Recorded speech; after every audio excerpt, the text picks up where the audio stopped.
I do believe we are at a major transition point in the history of United States and probably of the whole world. I know that sounds grandiose, and I don't normally talk in grandiose terms, but the situation calls for it.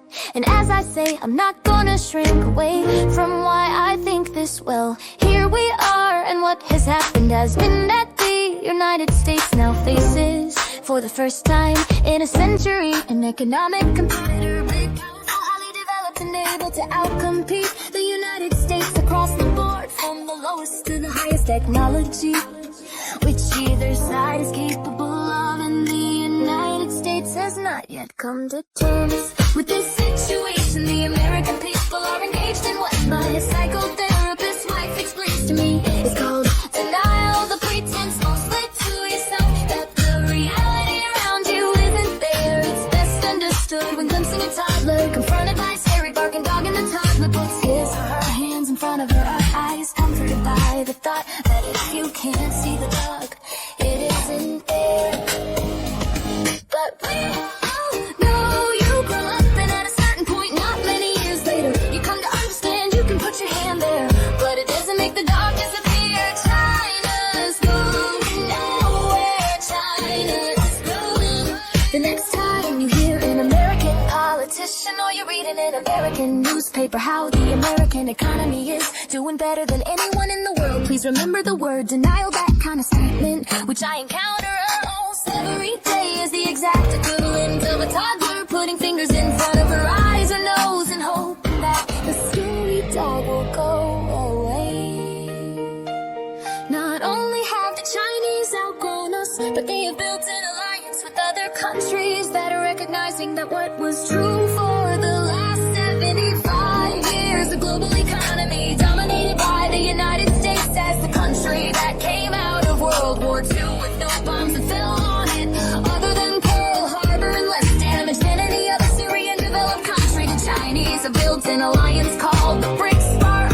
You don't hear as much about it as you ought to. It started a few years ago. Brazil, Russia, India, China, and South Africa. 5 countries a year and a half ago. 6 more joined 3 weeks ago. 13 more joined. The BRICS together is more than half the population of this planet. The United States is 4.5%, not 50% of this planet. The total output of goods and services in the BRICS is significantly larger already than the total output of the United States and its major allies known as the G7. The United States, Canada, Japan, Britain, France, Germany, and Italy.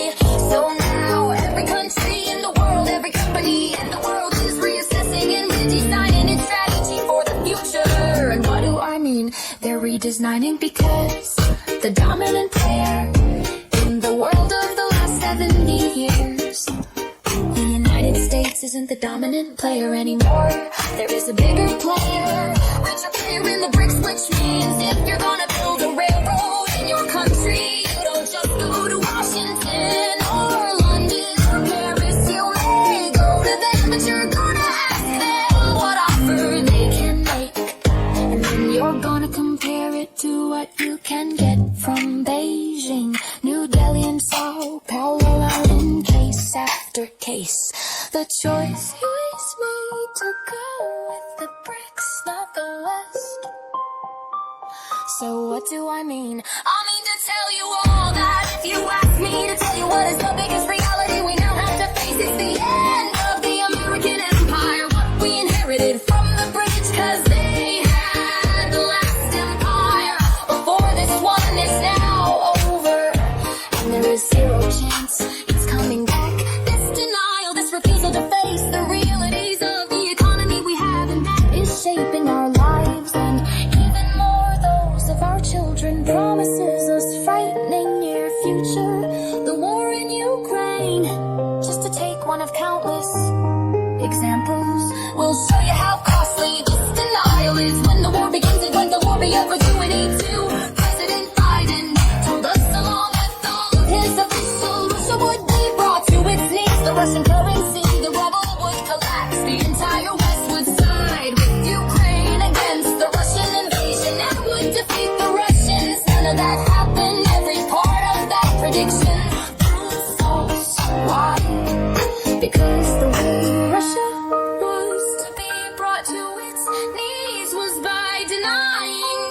market for Russian oil and gas. Whose export the Russians depend on. It's a major industry for them, and they exported all of that energy to Western Europe. When the Western Europeans, under pressure from the United States, closed their markets to Russia, the expectation was that Russia would collapse.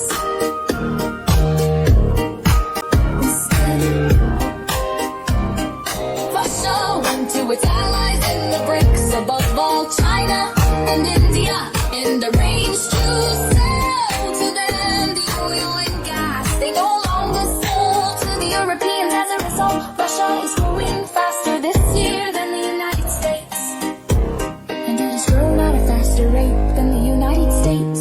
Throughout the war, you couldn't be